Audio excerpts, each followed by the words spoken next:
Dean, welcome. Nice to see you, Daniel. Nice to be chatting. We have been kind of loosely connected for a long time in that we both used to work for a big global news organization, Reuters, although we didn't actually meet at that time. And I wish we had, because having read about your experiences, I feel we had quite a lot in common. As a result of being a journalist, having things that needed to be processed that weren't so easy to relate to. You've written a book, Line in the Sand, and that's subtitled in a really evocative way, which I think immediately clarifies why I'm so eager to talk to you. A life-changing journey through a body and mind after trauma. And obviously there's a lot in there, and I want to unpack it all. But it's this, almost through the body and the mind, beyond the body and the mind. There's some very deep work that you've had to engage in to bring yourself around from some of the experiences that you've been through. And there was a line in the book that really stood out for me when you were saying to your wife, "This recovery is real." And she said, "Well, actually, I prefer the word healing." And I was wondering if we could maybe start by clarifying why healing is perhaps a more resonant word, and what the difference is between that and recovery. Yeah, thanks, Daniel. It's a great question, and it's something that I thought about for a long time, actually. The word recovery bothered me because it just didn't feel right when it came to trauma, when it came to mental illness. I just felt as I was going through my own journey that, there is no endpoint. There's no finish line with trauma and obviously with mental illness. There's no endpoint, right? For someone who's been diagnosed with depression or PTSD, it's about how do you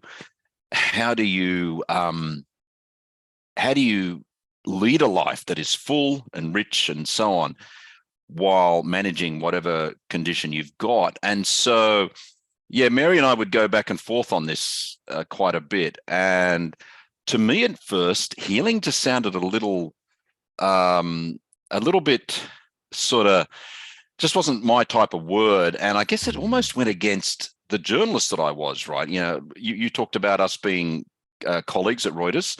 You're right, we never met, but that was one of the things about being at a big news organization. And I was the bit like you, quintessential news agency journalist, one story after another, methodical, just keep doing story after story. And so the whole concept of healing to me was just something I never thought of until I had really spent years on this journey. And it just occurred to me that when it comes to trauma, that healing is the best word, because I think trauma is a wound. And what people go through and suffer from is a wound, and it's a wound that encompasses that body and that mind and one's soul. And so I like the idea of healing, because the wound can heal, but the scar is still there. And that is very different from recovery, where you recover from a physical illness and you're as good as gold. Right, you can get back out on the track and you can run around the oval like you once did. Trauma is different, and so healing for me was just that. It just feels like a better way of describing it. I've had no one disagree up to this point. Well, I think you touch on something very poignant there. I mean, it is a wound, but you were saying if you'd come back from Iraq, and we should clarify that's the location for particularly the triggering incident, although there are many other situations you worked in that were probably deeply traumatizing and that most people would have run a mile from. If you'd come back from Iraq with a physical injury, it might have been easier to figure out what was going on. But instead, you had what you described, quoting somebody else, as a bruise on the soul. And so it's an invisible wound.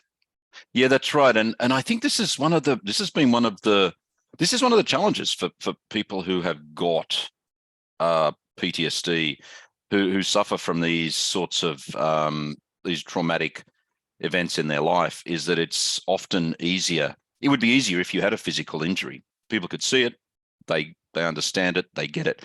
And I know that, as I write in the book, Mary once said that, or had previously said that, look, it would have been easier for our children if I'd had a physical injury, if you like, because they were young. They were young at the time, and then when my symptoms really started to get bad, they were in their early teens. And trying to explain to your kids the concept of trauma, PTSD, it's a complex thing. And so, but we had to, and so we had to spend a lot of time working on that with them, and trying to get across to them what this all meant. But I think that the more I feel anyway that people are really starting to get this idea about a wound and how it's something that can heal, but it takes time. And there's a particular dimension to your wound that I really want to I mean, I'm wary of saying stick my finger in, but that really is, I guess, the sometimes you got to nature of rip it, off. yeah. Look, sometimes you got to rip off the gauze. You got to rip off the bandage, and for me it was look, as you say, I covered a lot of traumatic events as a journalist, Bali bombings, Boxing Day tsunami, and of course being in Iraq for a long period of time. Right at the height of the civil war that the invasion. Yeah, that's right. That's it. That's exactly right. Yeah. But for me, obviously, the big traumatic event was the deaths of two of my staff who were killed by a US gunship on July 12, 2007. And that event was made famous, if you like, when Julian Assange published footage of that in 2010, classified footage that was leaked to Wikileaks by Chelsea Manning. And for me, this was just a terrible event. But for me personally, as the bureau chief for Reuters at the time, I felt a deep responsibility for those two men, Namir and Noor-Eldeen and Saeed, who were killed because I was responsible for their safety, and they were killed on my watch. And what that ultimately led to for me, nearly a decade later, was just a sense of guilt and shame that I had failed them. And because of my failures, they were killed, lost their lives. And then when I realized the full extent of the significance of this event, I guess, because one of the things you do with trauma is you block it out, you bury it. I had failed at the time that Julian Assange published the footage to speak up about it. I hadn't publicly spoke about what I knew of the event, and I didn't force Reuters to push for an independent investigation into what happened. And as a result, the US military's narrative of what occurred was allowed to go essentially undisputed. And so that for me resulted in what's called a moral injury, which is very similar to PTSD, very similar symptoms. And it was that which drove me to the brink of suicide, really, back in 2016. And I ended up in a psych ward for the first of 3 admissions, which turned my life around. But it was trying to, this was at a time when hardly anyone had heard of moral injury, and it's probably still a little bit like that now, but it was trying to distinguish between the PTSD and the moral injury, and then how does one go about dealing with that and healing from that was challenging. I can believe it. And I really would just like to clarify for people who aren't so familiar with all the details exactly what it was that you were carrying. And there's a line from your book that I'd just like to read out, which relates to 2010 when Assange published a video that he titled "Collateral Murder," and really that was documenting something that you'd been lied to about by the US military. And suddenly, it's clear to you that the story that had been presented to you is untrue. It's proven to be that way. And then at the same time, you didn't feel able to speak up about what you knew. And so you write in your book, I was cowardly when Assange released the video. I was shocked, but I wanted someone else to deal with it. I dishonored myself. That's what I must live with, atone for. This is my moral injury. And I would love it if you could just clarify a little bit more for people why it was that it was so difficult for you at that time to speak out. Yeah, no, it's a good point, Daniel. You've zeroed in on really a very pivotal part of the journey. And And what I was going through at the time, I didn't realize this, of course. It took me through the whole stages of writing this book to understand. But when that tape was released, I just went into shock, as you could imagine. I couldn't watch the tape. I just didn't want to know about it. I was actually on holiday here in Tasmania with my family at the time, and when it was published, my family, we were in a national park in the middle of Tasmania, so we didn't even know about it for 2 days until after we'd come out of this national park, and by then 2 news cycles have already gone, and I went into a state of avoidance, which is a classic PTSD symptom. You just don't want to have anything to do with the traumatic event. And that was just how I reacted. But my interpretation of all that was that I was a coward for not speaking up and for setting the record straight of what really happened, because I was the one who knew what had happened. And but it helped me. It really helped me to get to the point where I understood that. And I understood why I felt the way I felt, because by getting to that understanding and getting that insight, I was able to forgive myself. I was able to show myself some compassion rather than just keeping it buried. And so then when I'm able to go back and look at it, I can see and say, oh yeah, that was avoidance. That's why you couldn't deal with it. But there was definitely this element of just not wanting to touch it. And I think I was just, I guess I was lucky because I just had this journalistic curiosity as well as I was in the psych ward thinking, well, why was I feeling like that? Why did I react that way? And so that's where I kept searching for some answers. And this was how I sort of stumbled across moral injury and found some of these answers to the questions I had. And I think one of the most searing points that you make through what you learned about moral injury is that the worst thing anybody can try to do is to reassure you and tell you, you shouldn't feel so bad. It's the US military that gunned down these people in cold blood. It's Reuters who failed to really push to get the evidence that you couldn't personally have, had the same weight to try and demand. Why are you blaming yourself? Because, you felt like you'd let yourself down. And so anybody trying to reassure you is not going to make that go away. Yeah. And look, I almost ended up, it really, yeah, I mean, you've just nailed it, because I had so many people say to me, stop blaming yourself. It's not your fault. It was war. And I really got sick of it because I felt like screaming at people, you don't know how I feel. But, the people who understood how I felt were the veterans in the psych ward, right? The people who'd been in combat situations, they got it. Coppers got it. They understood, right? So people who'd sort of had that, I guess, responsibility for people putting people in life threat situations, they got it. And one of the things I really wanted to do with this book was to show people that you have to listen when someone says, I feel this terrible guilt and shame about something I did or didn't do, which is where moral injury comes into play, right? You have to be prepared to go against your gut instinct, which is to say, don't blame yourself, and actually listen to them and say, okay, well, I want to hear what you've got to say. And that's hard, because our instinct is to try to make people feel better. But actually what we need to do is to let people tell their story, share their story, because that's the only way that people are going to heal. And it's actually the sign of an intact moral conscience when someone does feel this way, right?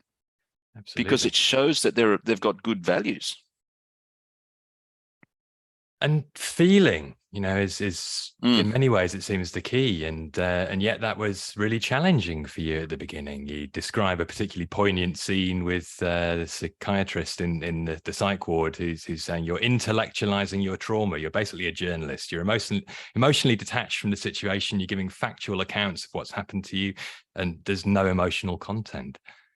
Why was that Yeah, the case? I've had quite a few journalists mention this to me. Actually, I think that's really resonated with journalists, and it goes back to the way we were did our job. We're trained. It's just stay detached, do your job, move on, do the next story. And I just think it was that this idea that it's not that you weren't a human being, but that we were supposed to be that detached observer, and there was a real limit to any emotions or feelings that we were supposed to have, and that anyone who crossed that line, if you like, needed to go and be an aid worker. Right? So I really feel that this psychiatrist, she got me right from that first session. When I was rattling off dates and death tolls and locations and and really I was essentially reading a news report, an extended news report, and she just looked at me and she said, I just feel like I've been sitting here listening to a journalist telling a story, but I want to hear your story. And I just knew then that we were going to get on really well. But it was easier said than done for me to tell my story, and it literally took years before I understood what it meant to not only express my emotion, but to show that emotion and to let it come out, because it had been essentially, it had, I guess, partly been repressed, but it had also been deliberately, I had deliberately put my emotions in a box when I covered these events like the Bali bombings and the Boxing Day tsunami, because I think if you, as a journalist, if you were to let your emotions really get out, then you're not going to be able to go back and cover some of those sorts of stories. But then the problem is that then affects your personal life and so on. So it was a challenge. Probably one of the most difficult things for me on this whole journey was understanding what emotions meant for me and how I had to go about actually expressing them. And I really had to do a lot of work on that. What have you found helpful in that process? What's been able to get you more in touch with what you're feeling? A lot of nagging from my clinicians has certainly helped. Yeah. I mean, seriously, and all my good clinicians have been women. And I don't know what that says about therapy, but all the good clinicians I've had have been women, and they've all been able to, I guess, just not so much, nag me, but really press upon the idea that I was not going to heal unless I opened myself up and showed my emotions and let my family back in, and not collapse to the ground in a bubbling mess, but just to feel.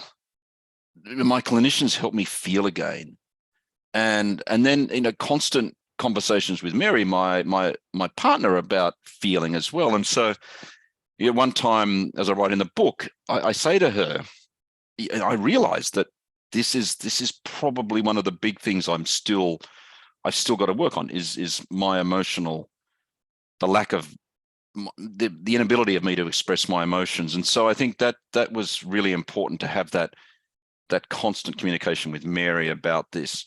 And you can actually sit down with a clinician if you've got a very good relationship with that person and say, I need to work on my emotions. How am I going to do it? And this was essentially what I would do. And so we would go back, my clinicians, because I had various ones either in the psych ward or outside the psych ward, we'd inevitably go back to my childhood, right? And look at the way I was raised, the way I was brought up, country, Australia, young lad. You had to be tough. You had to play contact sport, things that I actually didn't really like, but you had to do. No young boy in Australia in 1970s growing up expressed any emotion. This was just the sort of thing that would get you called a girl, right? And so you had to fit in.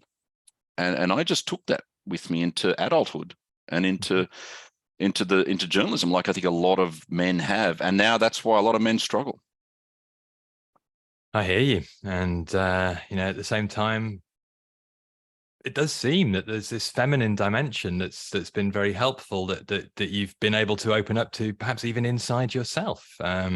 You describe a scene with your wife reading an early draft of the book, basically chucking it out, saying this is useless. You don't actually tell us anything about emotion. I want pain. I want I want raw, uncensored horror on the page here. Otherwise, I'm not going to keep reading.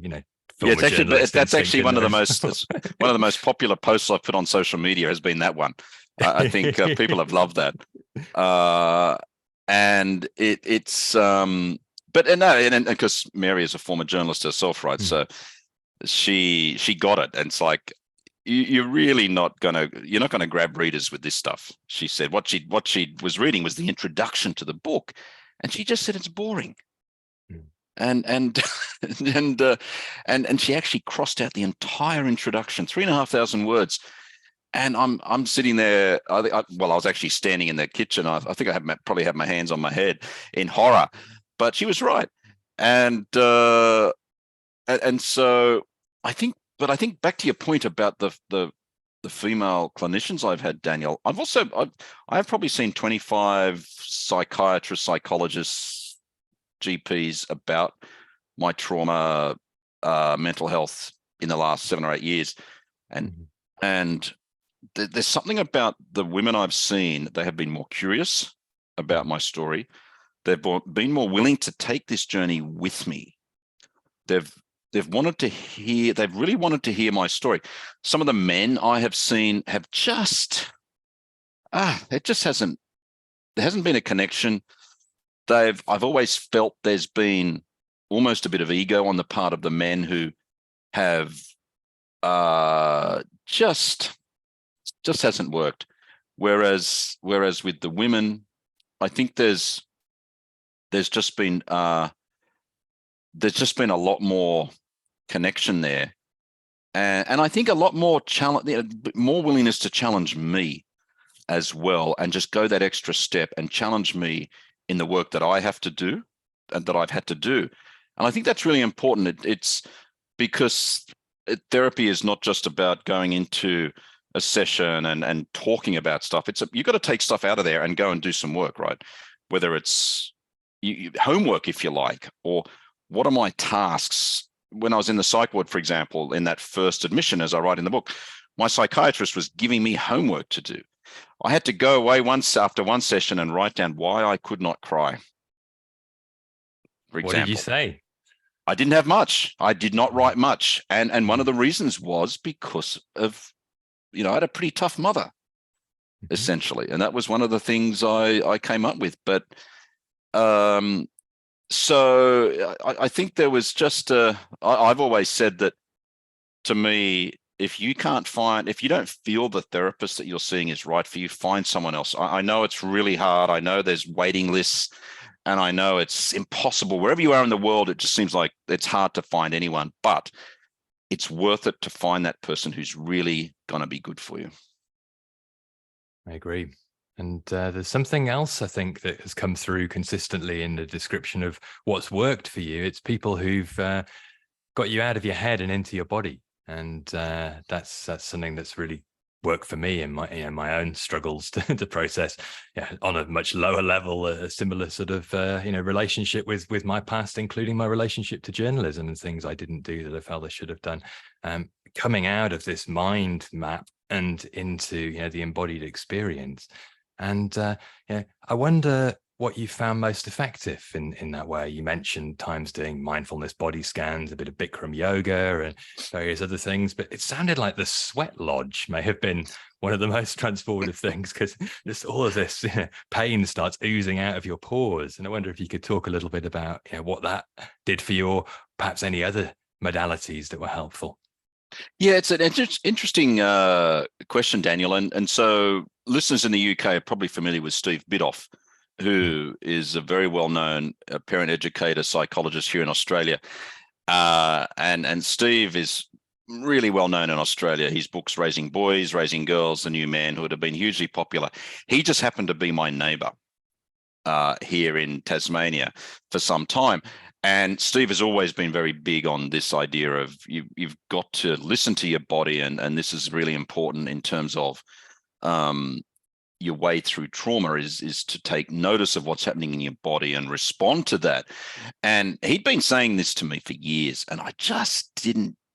I sort of understood it on an intellectual level, but I didn't really understand it at any sort of, I guess, physical or emotional level. I knew that. I knew that walking was good for me. I knew that going into the rainforest was good for me and walking. I felt good after it.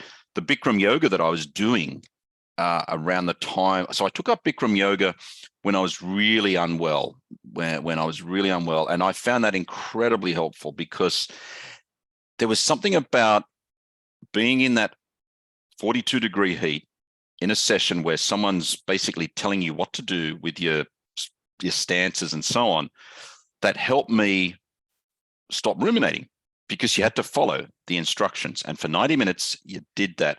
And I just found that super helpful for a period of time. It was I would actually say that being in the rainforest and in a Bikram yoga class was probably the only times when I could get out of my own head. And it's an interesting contrast, right? Rainforest, pristine Tasmanian rainforest, no sound whatsoever apart from the whistling through the trees and maybe the running water, okay, or a Bikram yoga class. Otherwise, my mind was at war with itself. And so I just found that that they were just my escapes for a while. Not escapes, but they really helped just give me some peace from a mind that was at war with itself. But then as the years went on and I was going through this journey, then I really understood finally.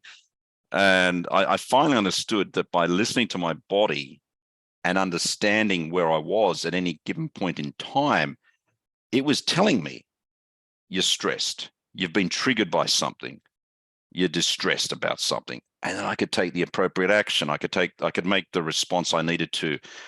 And so now, for example, I just know that if something triggers me, I can feel it. It's usually in my chest. And I just know that I've got to do something to counter that. And I can take a bunch of different strategies. I can go for a walk, I can chop wood, I can do something physical. It's sort of almost in my muscle memory now, because I know that is a response in my body. I've got to do something physical to deal with that. I actually don't meditate. I don't do mindfulness. I just don't feel the need to. For me, mindfulness is something that I can do in my everyday life. It might be walking our rescued greyhounds, right? That's mindfulness to me, or chopping wood. And so, I quite like the subtitle of the book because it integrates the mind and the body and that healing from trauma, and it connects the two. And when I got that understanding of how important the body was, it was a real turning point for me.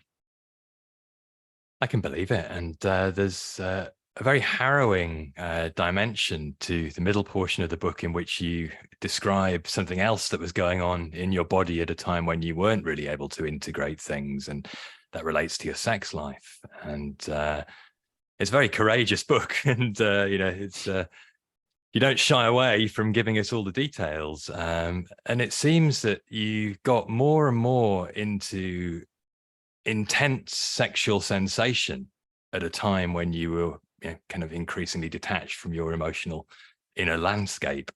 And I wonder how that looks to you now in hindsight.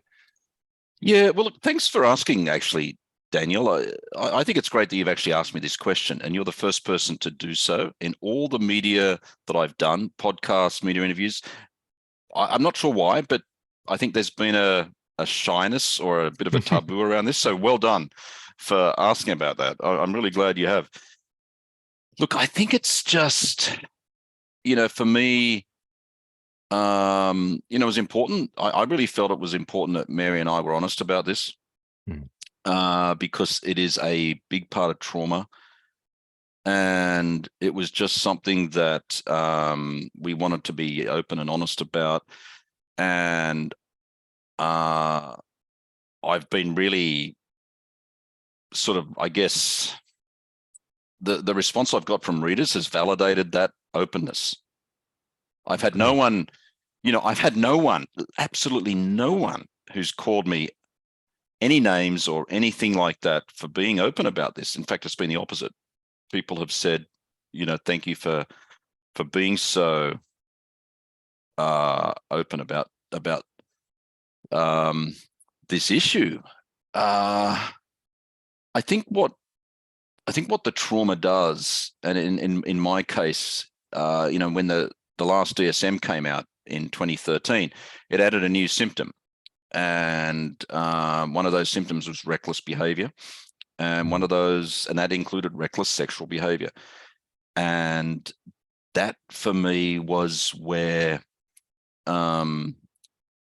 so some reckless behavior for people might be gambling, it might be thrill seeking, bungee jumping, all that sort of stuff. Working in war zones. Yeah, that's right. So for me, it was where I found, I guess, where I took the risks was visiting sex workers, and when I look back on it now, it was just unfathomable what I was doing, but I can see it in the context of having spent so much time in Iraq, so much time exposed to that war, that I understand it in that context. Doesn't make it any better, and it was incredibly hurtful to my partner Mary. The betrayal was very deep, and I've been very fortunate that she has forgiven me for the way that I betrayed her. But I think what we've been able to do is, by talking about it openly, we've been able to just understand why I did it,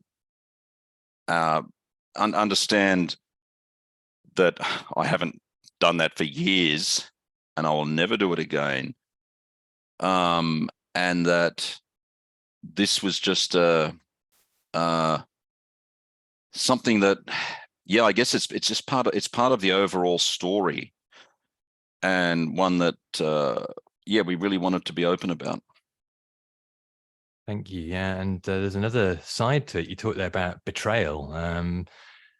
Mary points out that you were, at the time at which this was being discussed between you, always wanting to talk about the betrayal you'd experienced at the hands of Reuters, who, after you've been through this whole experience, for them as an employee, you are basically almost kicked out of the company for succumbing to these symptoms. And the pain that you felt around that seemed to be, as you put it, your permanent alibi. You could always disappear into that rather than that's come right. back into the world.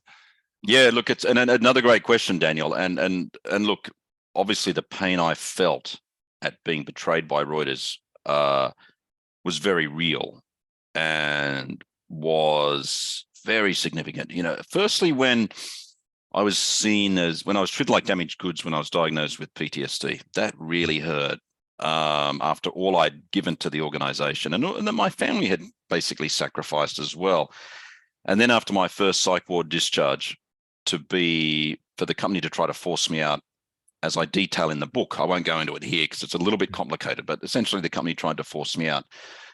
That was, for me, another moral injury. But as you quite rightly point out, and I've been very open about and honest about this in the book, Mary was undergoing a similar betrayal, and I just didn't see it for years. My betrayal of her was taking place while I was fixated on my own betrayal by the organization.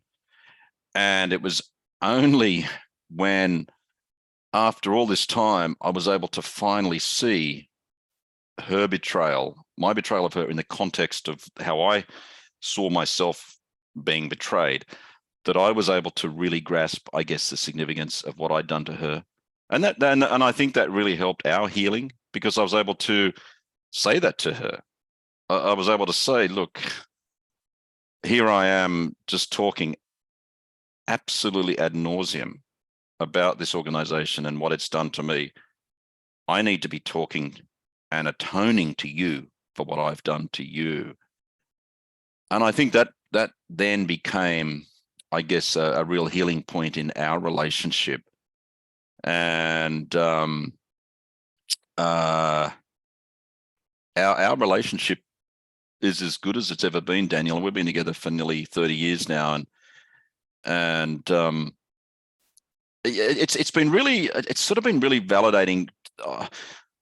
Yeah, I've had a couple of close female friends, longtime friends, get very angry at me for what I did to Mary, but no one has come out and said to Mary, why didn't you leave him? Right. I think there's an understanding that all relationships are complex and that there's a lot of stuff that goes on behind the scenes that people are not aware of. But when there's a willingness to be honest and open about these issues and problems and sort them out, I think that's what people are looking for, right? Is just open communication and just trying to work out why people should stay together. And for us, there was just so much good in our relationship that it would have been, yeah. So I'm really glad you've asked about this, Daniel. I am, even if I'm not as articulate on this as I am on the other stuff.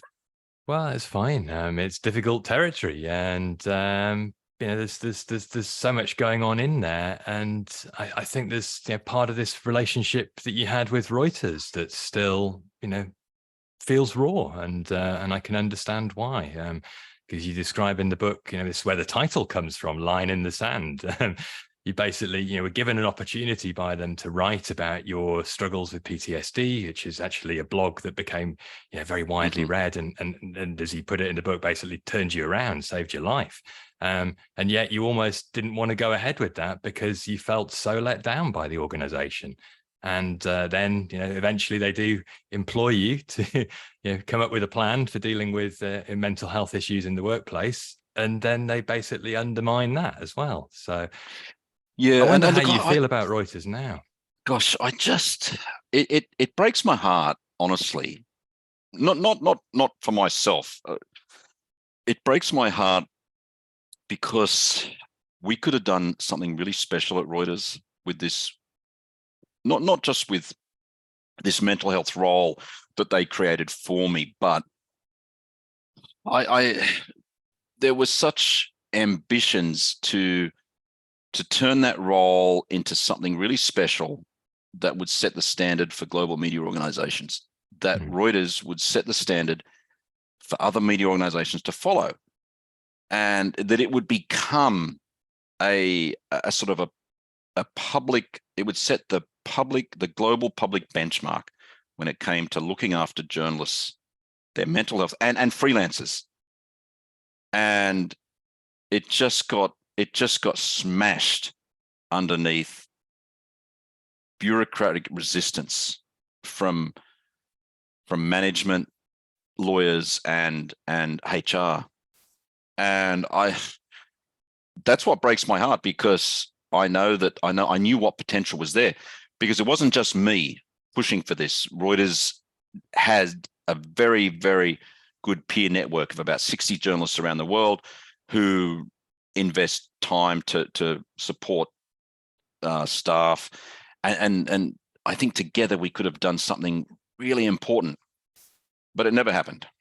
And I look back on that with sadness because of what could have been built and developed, and I think it could have changed the whole culture around journalist welfare at Reuters and had a really significant effect on journalist mental health globally. And then when you look at what followed, right, with COVID and the war in Ukraine and everything else, there could have been something there very, very solid, rock solid, but it was just destroyed.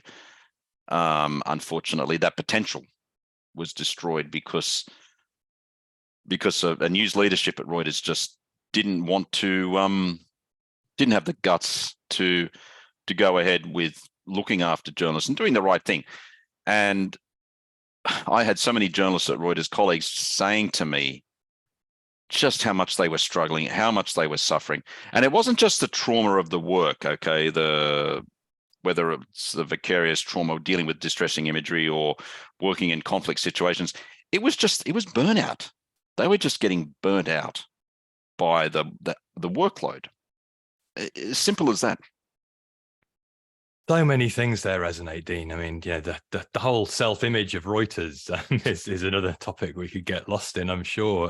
But the reality of, just sort of this dissonance between how things could be and, the reality of how they are is painful on so many different levels. And over the years that, I've been aware of the organization, I worked there from, on and off from 1998 to 2007. And in that time period, it went from what was essentially a sort of financial news agency funding a global news agency to being sold out from underneath the supposedly kind of inviolable founder's share to a Canadian conglomerate, and becomes ever more corporate and focused on squeezing the maximum from the minimum investment. So it's painful to see how that happens. But I think, coming back to this situation of, what journalists aspire to do, I can't help but notice this word on your chest. You've got there, truth, and this commitment Reuters has, freedom from bias, etc. There isn't the sort of fearlessness that one might desire when standing up to the most powerful organizations on earth, like the US military. And that in itself is disappointing. And yet at the same time, the guy who's there in the background of those letters was doing that, and a lot of journalists hate him for it. Of all the people in the world who really should be standing up for Julian Assange, whatever you might think of his character or whether you like him or not, it should be journalists, because he's doing the same thing, publishing stuff that powerful people want kept hidden. And I wonder how that sits with you now, looking back. I mean, this is really why we're speaking. The fact that I saw you stand up for this terrible betrayal almost of somebody like Julian Assange by people like journalists. Yeah, and look, this honestly, Daniel, I don't know where to start when it comes to why the media is not making this a major story, the persecution of Julian Assange by the United States government. So in Australia, for example, there is widespread political support for Julian's freedom across the political spectrum in this country. Julian Assange has more political support than he has support in the media. And I just find that extraordinary. It just boggles my mind. Why that is the case, there's all sorts of reasons, perhaps. I think Julian maybe made himself he showed media organizations that they were too close to the centers of power, and that these cozy relationships that journalists have with governments is really not a great way of informing and of making sure that people are informed. I think he exposed that very, very deeply. And I actually think a lot of journalists are actually afraid of being vocal on behalf of Julian Assange, because they don't want to, they think if they are too vocal, then they might lose that access that they've got, whether it's to the United States government, the UK government, or the Australian government. So I think there's actually self-censorship going on there as well. But what they don't realize is that there will never, and I'm not the first person, John Shipton, Julian's father, said this in London a few years ago, there will never be a time in history when when you have such an incredible group of a huge legal team like this will get together to try to fight for one person on the principles of press freedom and government accountability, this will not happen again. And so if Julian gets extradited to the United States and disappears forever, the next time it happens, you're not going to have the same caliber of lawyers and barristers get together. It will not happen. That's why this has to be stopped now. And it's not about journalists being activists. It's about journalists actually protecting their profession from a government security agency overreach. And it's about holding power to account. It is about truth. And what I say to people is, if you have any doubts about Julian Assange, watch the Collateral Murder tape, because his publication of that tape exposed what the Iraq War really looked like. And for anyone out there who says, well, he's not really a journalist, what he actually did when he got that tape, when WikiLeaks got that tape from Chelsea Manning, he actually sent 2 people from WikiLeaks to Baghdad to find those 2 kids who were in that minivan. So that was verification. That is the sort of thing that any good journalist would do. And they found those kids. The 2 WikiLeaks folks found those kids and interviewed them. And so this to me was just what he did, what WikiLeaks did, was just essentially opening up another way that the public gets information. So we should be celebrating what he did with the Iraq war logs, the Afghan war logs, the release of the Guantanamo Bay detention files, and so on, rather than allow this persecution to continue. And it really concerns me that this continues to just not even fly under the radar. It's not even on the radar of the world's media organizations. If it was put on the radar, I think it could make a big difference. Well, one of the most striking things that you wrote in the posts that got me to make Facebook friends with you and start the process of being really keen to read your book and get to speak to you today was the way in which, you yourself felt misled about Julian Assange's conduct at that time by the way that people had written about it. So you were led to believe that he had basically been reckless with the identities of people whose names should have been kept redacted. Whereas as far as I'm aware, it was actually The Guardian who published a book in which the password to access the unredacted cables was actually disclosed. So it was journalists who did that, not Julian Assange. Yeah, no, that's absolutely right. Spread this smear that he's reckless. Yeah, no, that's absolutely right. And look, I was very, I had to be honest about the fact that I had this, I fell for that smear that Julian had been reckless with the war logs and had failed to redact. In fact, what he did was, and what WikiLeaks did, was went to great lengths to redact the Iraq war logs and the Afghan war logs. And this was made very clear in evidence given by witnesses at his extradition hearing. It had been made very clear by journalists who were in the room with him. And it's also been, I think, very clear that they had gone to great efforts, and that Julian had gone to great efforts to protect the individuals in those documents. Because when Chelsea Manning was, when her trial was held in 2013, a brigadier general testified, and he had headed up a group that was tasked with trying to find anyone that was killed because of alleged disclosures that were made in these war logs. 120 counterterrorism officials were part of this task force. 120 people, couldn't find a single person killed. So you can imagine how hard they were looking, right? Yeah, couldn't find a single person. So no one met a grisly death as a result of these disclosures, right? But, and this is the point I make in my social media posts and in the speeches I give about Julian Assange.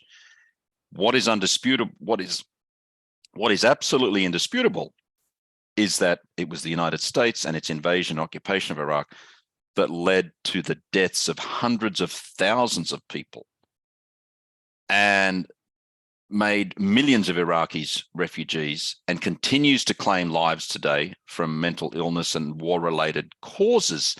So when you talk about who caused the harm, it's the United States. That's where the attention needs to focus.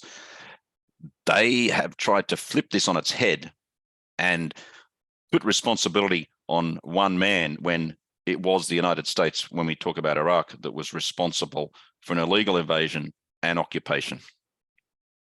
Thank you. I couldn't agree more. So one thing that stays with me from reading the book is the importance of writing a story, literally. You talk about how you needed to write a new story for yourself to be able to forgive yourself, to be able to live with yourself. And the first step to that seems to have been a discovery of Viktor Frankl and the idea that you could, find meaning through taking action. So the kind of advocacy that you've just fearlessly engaged in the last few minutes there, which I wholeheartedly salute, was part of your redemption, being able to see a role for yourself, perhaps a little too quickly at first, and had to take your time to heal to be able to do that effectively. But at the same time, you also speak about the importance of not being too attached to an identity, because this sort of clinging to the wounded journalist was very painful. So I wonder if you could say something a little bit about the tension between needing to have a real clear sense of who you are now to move on, and at the same time the problem with having too fixed an idea of who you are. Yeah, it's a really good question, Daniel. I think it's something I struggled with because I lived and breathed journalism. That's who I saw myself as. I was a journalist 24 hours a day, 7 days a week. And when PTSD took that away from me, I didn't know who I was. And it wasn't Reuters that took that away from me. It was the illness, the injury, because I knew when I was diagnosed, I knew I couldn't do journalism again, the sort that I excelled at. Just too stressful. My psychiatrist said, "You cannot do this. You will never get better if you continue to do this sort of stuff." So that was really confronting. And I think for me, I'm sure it played a part in my sort of downward spiral, along with all the memories that were coming back, the intrusive images and the deaths of my staff and so on. And I was just very fortunate, I guess, in that very first session with my psychiatrist in Ward 17, this amazing woman born in Iran who said, because we were talking about meaning in life, and I said, "I've got no meaning in life. I don't know what I'm doing." And she said, "Have you read Man's Search for Meaning by Viktor Frankl?" And of course, I embarrassed myself by saying, "Who's Viktor Frankl?" which she thought was hilarious, because she said, "What, you've never heard of him? You're a journalist?" I said, "Never heard of him." And anyway, I went out and bought the book the next day, and I read it in one go. And I realized then that I could actually, I guess, find some meaning in my life by writing about my own struggles with PTSD, and by extension, help anyone else who was struggling with PTSD, and most immediately, those people in the psych ward with me, the coppers and the veterans who had been through very similar situations, but maybe didn't have those journalistic skills to write about it. And so that was really where the book really sort of took off as more than just a vague idea, but became something concrete. And then as I went through this sort of healing journey, and the more I wrote, the more I journaled, it's been incredible. I can't stress enough how important this has been, the writing and the journaling. As I did more of this, it was on my third admission to Ward 17 where it really struck me that this whole question about identity and who I am and so on, that the most important thing in my life was my family. And that for me, if I wanted to be the best partner and the best father, then I had to take care of myself, and then that way I'm able to prioritize them. And that's actually part of identity too, right? Being a good partner, being a good father. And once I felt that I had that in place, these other things started to form around it. And that one of those was writing this book, but also becoming an advocate around mental health issues. And then as I started to get better and was able to write more, I also realized that actually, I'm still a journalist. I might not be the news agency journalist that I once was, but I'm still writing, and I'm still talking publicly, and I'm doing podcasts and stuff. So actually, you know what? Yeah, I'm still a journalist. So what was part of my old identity is part of the new. And it was sort of a bit of I was really delighted when I put all of that jigsaw together and discovered that that old me hadn't just been buried in the wasteland of PTSD, but it was still, it was part of that new narrative that I'd been trying to forge for myself. And what you underline very nicely there is the importance of, how that identity fits into a bigger picture, initially in your family, but also in your work with others who've been through a similar process, and by extension out into the wider world, the knowledge and the resources that you're able to share as a result of your experience are going to be that much more powerful as a result of your ability to communicate things clearly and succinctly, which is what we were trained to do as news agency journalists. And I think this is this is one of the great things with Viktor Frankl's book, right, Daniel, is because this is why it's still bought today. You go into any bookshop and you'll still find it, right? Man's Search for Meaning. It's only 130 pages, but he talks about finding meaning in life. You find it from loving someone, or from doing something that's significant or important or whatever, or from making meaning out of suffering. And all those things sort of came together for me, and I'm amazed. I'm not amazed, actually. I have a lot of people who I've spoken to in recent years who will say, "Oh yeah, I love that book. It had such an impact on me." And I think it's remarkable that a book that he wrote in 9 days after his release from one of the Nazi concentration camps is still selling so well. Well, he's been, right to the wire, hasn't he? He's talking about how in the face of even, the possibility that you'd be murdered tomorrow, it's still possible to have some autonomy over the state of your inner world. And exactly. Talking about the courage of people who just give away their food and smile because they can perform an act of service or be kind to somebody and see them smile, and the simplicity of that, and yet the context in which it's being done, the two is just so stark. I mean, it's mind-boggling. So I think it is a timeless piece of work. You're right. Coming back from there, though, back to where you are now, doing what you're doing, and clearly having this sense that the journalist in you hasn't quite disappeared. Where would you like to be in relation to the world of journalism over the next few years? Yeah, it's an interesting question. I've actually had a few people say, "Why don't I get back into journalism?" As in, I don't know, some sort of way. And I've just said, look, it's just not for me. I love being involved in mental health. That to me is, I just love that. I feel a great connection with people who are on some sort of mental health journey, and that's where I want to be. Whether it's advocacy or training or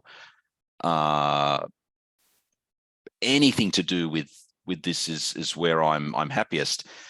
That said, I do love talking to journalists, being interviewed, going to events and that sort of stuff, and getting some, getting my thoughts out there, because I think it's really important that questions around and issues around mental health and trauma are kept front and center. And my feeling is that these are issues that don't get enough attention. I mean, for example, I don't think there's a single journalist in Australia who covers mental health full time. I'm not sure about the UK. Maybe it's the same. There are not many. No, they're very Yeah. niche if they exist. Yeah, That's right. So this is where I think there's, and it affects everyone. Everyone's affected in some way by mental illness, right? Let's call it for what it is. Every family's affected by trauma, but we're just not, I think as journalists, I just don't think the media is covering this in the way it needs to be covered. So yeah, try to do what I can. I mean, for example, I just put up a post on social media, nearly a 2,000-word story about veterans in Australia. I could not, my publicist couldn't get it placed in any Australian media, which was very disappointing. Yeah, she tried for nearly 2 months. And this was a piece that I think is very important, and it cuts to the heart of the treatment of veterans in Australia. And I think there's going to be, I think it would be similar to the UK and elsewhere. So look, I'd just like to see more attention on the subject. I hear you. Yeah, and as you say, it speaks to everybody because we do not know what's around the corner for us, and the challenges that we may face might not be, on the magnitude of being in Auschwitz or running a bureau in Baghdad in 2007, but they can sure knock us off our stride. And if we don't actually understand what's happening to us, that's when we spiral. It's when we can be helped to make sense of this world that we find ourselves in, that there's a way out of it. And I think your book has done a really good job of clarifying how that happened for you, and also showing that that's a path that others can walk. So I congratulate you on it, and really thank you for taking the time to talk through some of the issues behind it with me today. Oh, you're very welcome, Daniel. I've been very good to chat to you today, and I think it's been a great discussion. So thanks very much. Well, thank you again, Dean. All the best. Cheers.